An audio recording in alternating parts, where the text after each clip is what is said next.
We came out here this morning, and we had a man that had been killed, and so we began our investigation.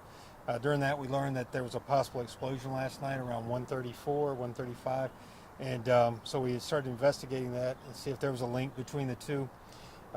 Right now, we're in the process of rendering the crime scene safe.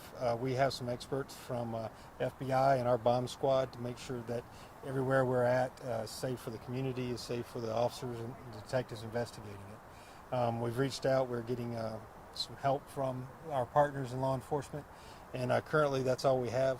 We are still trying to identify who this individual is, where he lives, and what happened. So, what was the phone call you guys got that came into the police department? Someone this morning found a body of a man that had been, they found him dead. And do you believe this was a homicide or suicide or?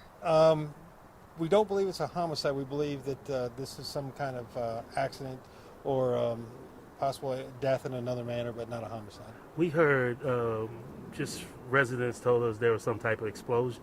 Correct. So we believe that may have caused this individual's death.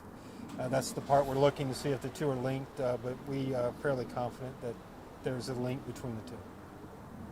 Do we know if this was like an explosive device or if it was just something else that happened to explode? You know, whether it was like a bomb or versus a meth lab, for instance? I don't have all those details. It's so early, and like I said, we're still trying to render the scene safe. We don't have an identified what the explosion is quite yet.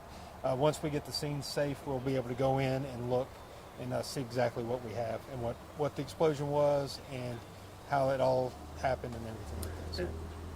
Oh, I was just going to say, if there was no sort of explosion involving like the house, like a transformer or something? No, there was no transformer blown, nothing like a meth lab. It was an outdoor explosion. There was no damage to the buildings. It just contained to a small area in between two buildings behind it. So it was outdoors that the person was found deceased? Correct.